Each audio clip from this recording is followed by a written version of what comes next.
Welcome to Texas, where the only thing hotter than the friggin' sun right now is Tesla. The Model 3 and Model Y have proved immensely popular with the buying public, but there's always room for extra growth, so in an effort to expand its already wide net and scoop up even more buyers, Tesla has released standard versions of both the Model Y and Model 3. That's right guys, the base model is back. But, you know, being the base model, standard trim does have to make do with a few sacrifices here and there to keep those costs low. So instead of letting my shoes continue to fuse themselves to the pavement in this scorching Texas sun, let's hop into both of these bad boys and talk about what's different. Alright, let's start with the breadwinner, the Tesla Model Y.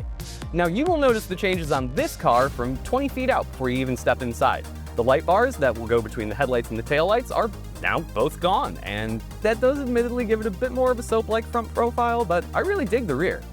18-inch wheels are now standard, 19s being optional, and those smaller diameters should pay off in ride quality. And then, of course, finally we have the glass roof, but more on that later. The Model Y Standard rocks a single drive unit at the rear, producing 300 horsepower. Now that is a bit less than what you get in the premium models, so 60-mile-an-hour sprints do suffer a bit. You're up to 6.8 seconds here, which is a far cry from the estimated 5.4 in the premiums, or in our hands at the test track, the 5.1 we got.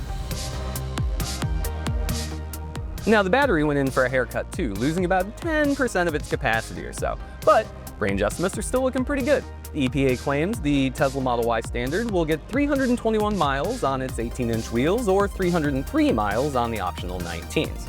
Now sadly, charging speed is down a bit, but really not by much. Peak charging rate is now 225 kilowatts instead of 250. Most of the cut content on the Model Y Standard comes from inside. Ambient lighting is gone everywhere but the footwell. The seats are now half vegan leather, half textile. The center console gets a pretty slick redesign with a lot of inspiration drawn from the Cybertruck, especially here in the big open well in the middle. Speaker count is down from 15 to 7, and sadly the back seat loses its 8-inch touchscreen, which means you have to adjust the climate vents by hand, like a plebeian. Ugh. But anyway, that's all counteracted because the steering wheel gets real deal manual adjustability, no more touchscreen crap. And then there's the glass roof. Wait a second, where'd it go? Where's the glass roof? Oh, no wait, it's still there, it's just hidden. You're not allowed to get to it anymore. Tesla has replaced the access to the glass roof with an opaque headliner and extra sound absorbing material. The company claims this decision to cask of Amontillado this sucker off was more cost effective than, you know, popping on a metal roof.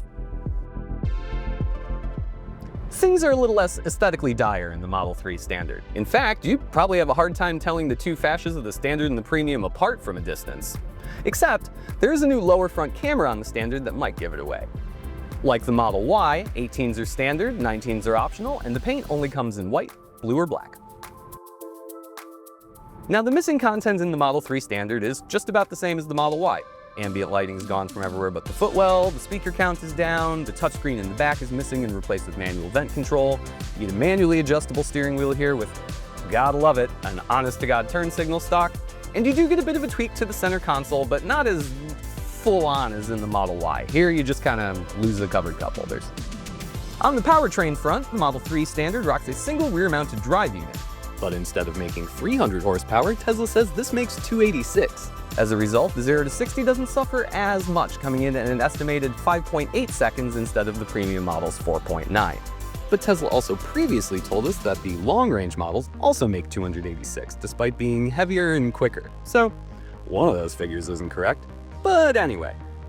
Now the battery, once again, smaller capacity, but what I find interesting is that the EPA ranges are exactly the same for the Model 3 and the Model Y. With the 18s on, you get 321 miles. Put on the 19s, and it drops to 303.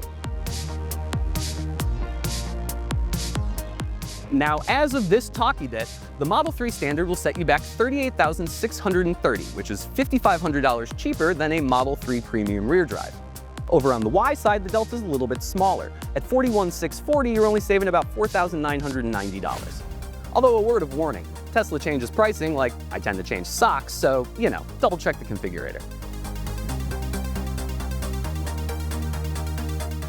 Now the cars are already live on Tesla's configurator, so head over to Tesla.com if you want to spec yourself a Standard. But more importantly, wait a couple of days and head over to caranddriver.com to read our thoughts on how these two models actually drive.